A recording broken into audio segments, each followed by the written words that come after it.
Buffalo at New England. New England is a 3-point underdog at home. It's come way down since it was posted on Sunday night. It opened at 5.5. It was within 15 minutes, it was down to 1.5. It moved back up to 2.5. Now it's at 3. Uh, the Patriots have the number one pick in the NFL right now. And they're in a glorious spot because they don't need to draft a quarterback.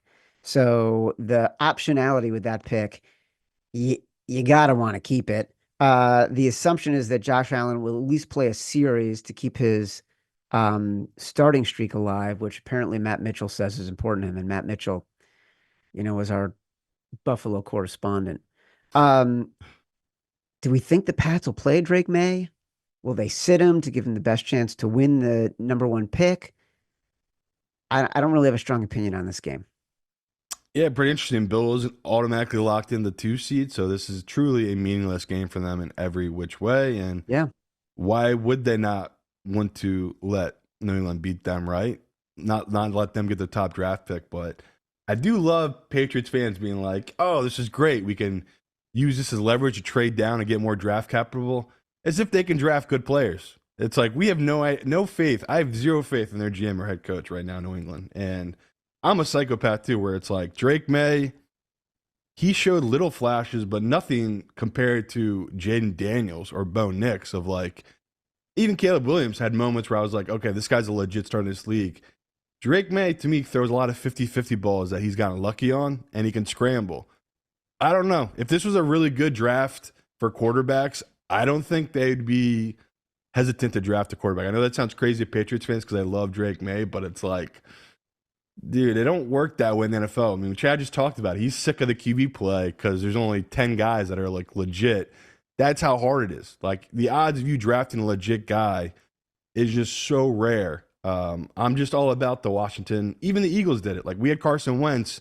We took Hurts in the second round. Like, I don't know. People get too attached to these quarterbacks and their egos, and I think they're a unique opportunity. If they break down, they love this draft class of quarterback and they have their one pick. I think they should look into it. But yeah, Travis Hunter, whoever they want to go with at that top pick, or if they do want to trade down to get more draft capital to draft more players, sure, go for it, New England. But I easily see them could upsetting winning this game, right? Like Mitch Trubisky, Chad knows we've been through it. He can be good for a quarter, but we know that eventually he's going to throw a pick. So if Drake May's in this game, I think it could be competitive, and I wouldn't hesitate to take the +3.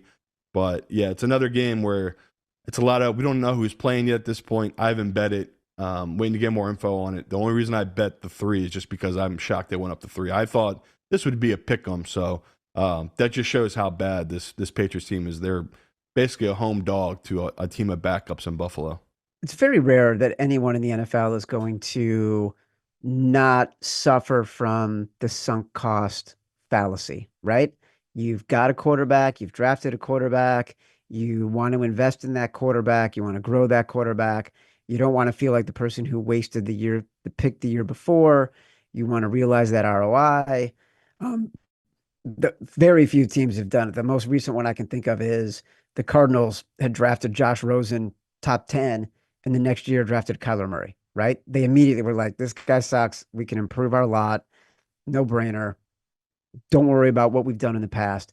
You don't get teams drafting quarterbacks unless you're the Bears and you draft a quarterback in the top 5 every 3 years. And that's not because they're smart enough to walk away.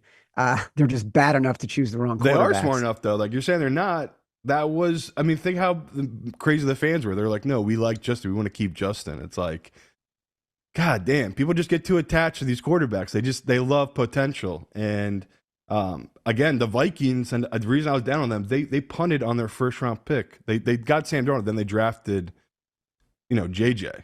Like that was a big deal. And now they're in a weird spot where it's like, are the Vikings going to trade JJ and just keep Sam Darnold? Like their dream for JJ McCarthy would to be what Sam Darnold just did this season, right? Yeah.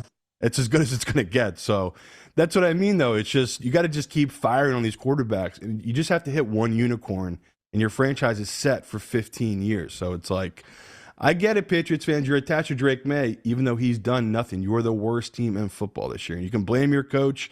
You can blame your lack of talent.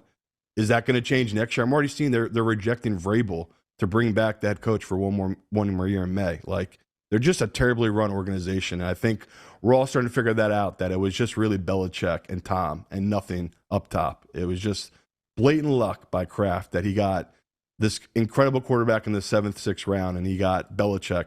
Instead of going to the Jets, he came there. And it just, that's how football is, right? You can walk yourself into dumb luck. And right now, it just feels like they're the most dysfunctional organization. And I don't know if you love it, but I love it. Like, I hated that Patriots run, and they're cocky, know-it-all fans. And now they're just the bottom of the barrel. Enjoy your number 1 pick, Patriots.